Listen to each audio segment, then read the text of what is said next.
جنگ بدر میں مسلمانوں سے عبرتناک شکست کے بعد قریش نے مسلمانوں سے بدلہ لینے کے لیے 3000 کی فوج تیار کی اور دوسری جگہ مسلمانوں نے کل 1000 کی فوج تیار کی، اور اس بار قریش کا یہ ماننا تھا کہ وہ یہ جنگ جیت جائیں گے، اور مسلمانوں نے پورے مدینہ سے فوج اکٹھی کی جو کہ 1000 کے قریب جا پہنچی، اور ایک اچھی جگہ منتخب کرنے کے بعد حضرت محمد صلی اللہ علیہ وآلہ وسلم نے اپنی فوج کو 3 حصوں میں ڈیوائیڈ کر لیا، اور یوں قریش کا لشکر اور دوسری طرف قریش کے نئے لیڈر یعنی کہ ابو سفیان نے بھی اپنی فوج کو 3 حصوں میں ڈیوائیڈ کیا، اور اس بار قریش کے پاس ایک اور بھی سپہ سالار موجود تھا جس کا نام تھا خالد بن ولید، اور دوسری جانب مسلمانوں کے ایک گروہ نے جب کفار کی اتنی تعداد دیکھی تو انہوں نے کہا اس جنگ کا مطلب ایبسلوٹلی موت ہے، اور وہ جنگ سے پہلے ہی جنگ کے میدان سے بھاگ گئے۔ مسلمان کے پاس ہو گئے تھے 700 سپاہی، اور آپ صلی اللہ علیہ وسلم نے اپنے 50 تیر انداز پہاڑ کے اوپر کھڑا دیے اور ان کو یہ آرڈر دیے کہ انہوں نے کسی بھی حالت میں کسی بھی صورت میں اپنی جگہ کو نہیں چھوڑنا۔ اگر وہ دیکھیں کہ مسلمان جنگ جیت بھی گئے ہیں پھر بھی حضور کے حکم کے بغیر اپنی جگہ نہیں چھوڑنی،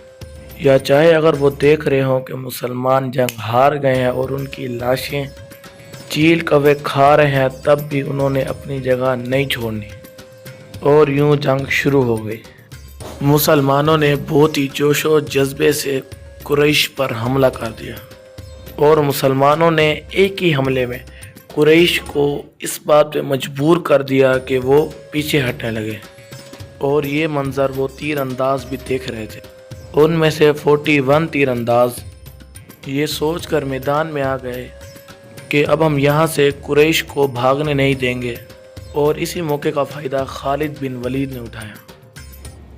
فل سپیڈ سے خالد بن ولید نے مسلمانوں کی دوسری سائڈ سے حملہ کر دیا، اور جو 9 تیر انداز کھڑے تھے وہ بھی ان کو نہیں روک پائے، اور یوں جنگ دونوں طرف سے شروع ہو گئی اور مسلمان درمیان میں پھنس گئے۔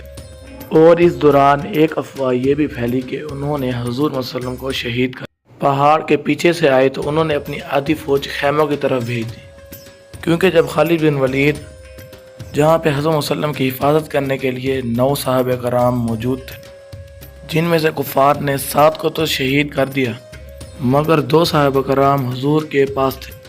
اور مسلمان کسی طریقے سے جنگ سے بھاگ کے پہاڑ پہ چڑھ گئے،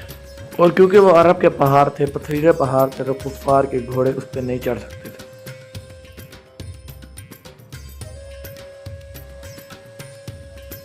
اور اس جنگ کے بعد آپ کسی بھی جنگ کو دیکھیں